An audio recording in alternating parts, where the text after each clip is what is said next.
So, Shannan, what was the most important thing for you when you were teaching your son about safety?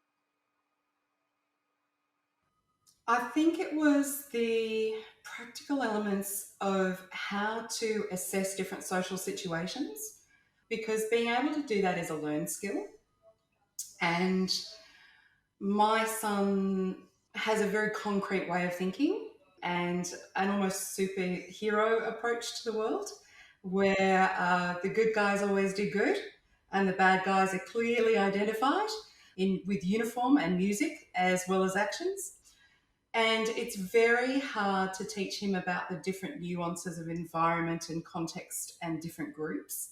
He also had that very concrete approach to uh, bad things only happen to bad people. And it was one of those horrible but necessary discussions to kind of indicate that sometimes bad things just happen and that's a random thing, and that we need to be able to assess environments and people and make decisions to keep ourselves safe. So, that can be a really hard decision to make, to not do what you think is right in a situation, especially if you've got that very, very strong urge for justice in that sense, to keep yourself safe. How did you go about sharing that message? So I started teaching my son about what a safe or unsafe situation would look like.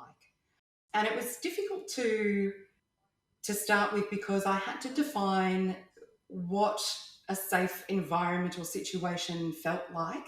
And it really did tap into him being able to identify what feeling unsafe or anxious or at risk felt like so that he could then take steps to change that.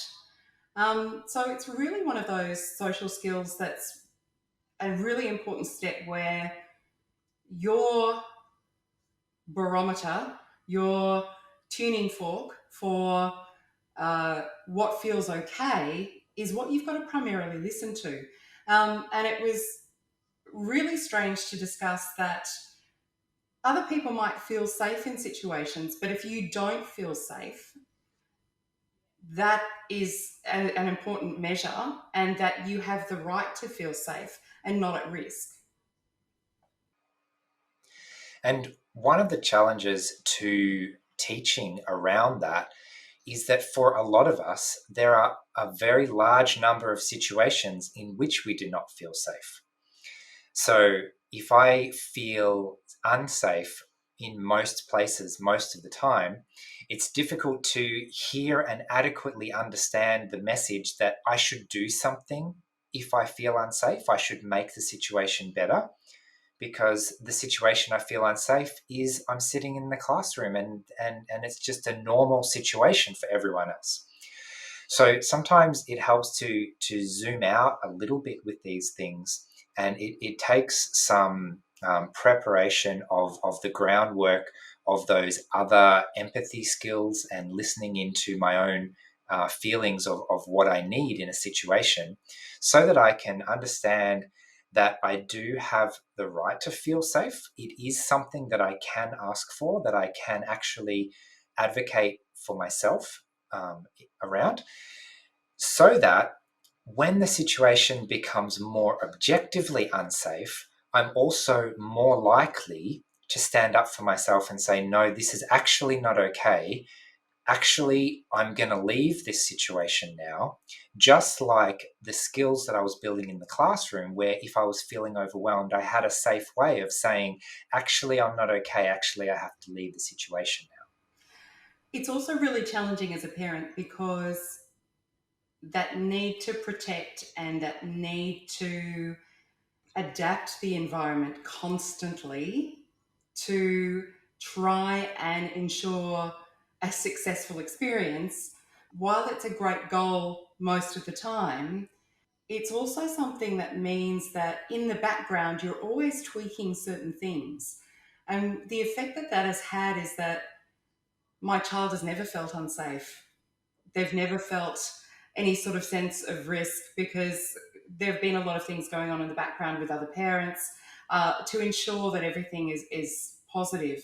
And while I'm not in any sense suggesting that we have our children in unsafe situations, there are sort of situations that we can architect where our children are with their peers or with people that they trust, but we step back a little bit more.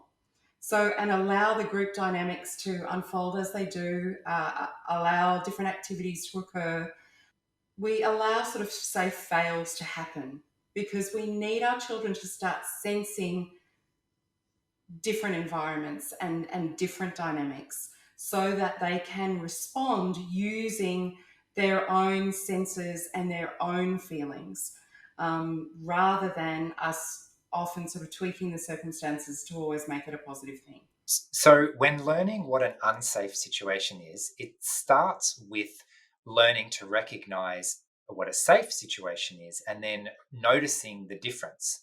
So, if I feel okay most of the time, then when I start getting that feeling that can be sometimes hard to identify in the moment, that I didn't like what that person said, or I'm not sure I want to be here, or I have a weird feeling that I want to get out of this situation. That's the start of noticing that what is going on in the situation, even before I can actually label what's happening, even before I can label it as bullying, even before I can imagine in my head that maybe it's an unsafe situation physically. Those early warning signs are the ones that help us to start identifying those situations in advance. And when I started the conversation, I looked at safe situations being about environment as well as about people and about risk or the activities that are taking place. I also know that my son has a very strong empathetic reaction, and he feels things probably before he's able to actually identify different perspectives or how other people are reacting. So it was important to describe to him that you need to be aware of your environment. You need to be aware of the closest source of help. You need to know data such as your address, your parents' addresses, a mobile phone number, and you need to actually have these memorized so that if you don't have access to your standard forms of technology, you're still able to communicate that information. You need to ensure that somebody, a trusted adult, knows where you are. And this is something that we received a lot of resistance about. But I said, I can't identify if you're missing if I don't know where you're expected to be. And that's the purpose of it. It's not to judge your activities. It's not to limit your fun or freedom. It's simply to understand where you are at a given time so that I can understand what's expected. I think it's also important to know any important details about your friends so that if there is an accident or an emergency or someone is unwell, you can say, yes, my friend has asthma, or yes, they're allergic to peanuts. And that safe situations can become unsafe very quickly. And the most important thing when that happens is to take a deep breath and assess the situation before reacting. Because otherwise, what happens is that you can become part of the chaos that is happening around you very, very easily, rather than part of helping resolve the situation. And it's always easier to prevent danger and confrontation than it is to manage it once it's occurred. So, part of the difficulty of identifying an unsafe situation is that a lot of us tend to want to be sure about our own judgment. I know if someone asked me a question and I was only 95% sure of the answer, I would answer, I don't know, because I wasn't sure. And it took me until much later in adulthood to realize that when other people said, yes, I'm sure, they were probably more like 75% sure and they would act as if they were 100% sure. Why? Because if you're 95% sure, it helps to act as if you're 100% sure. So if I'm mostly sure that someone is making fun of me, they probably are making fun of me. If I'm mostly sure that I don't really trust this person, I probably shouldn't trust this person. If I'm mostly sure that this situation is not a good situation to be in, it's either unsafe or dangerous, or it's against my values, or I don't want to do this, I don't necessarily need to have all the answers. I don't need to know why. But if I'm fairly sure, it's usually a good idea to act on those fairly sure instincts.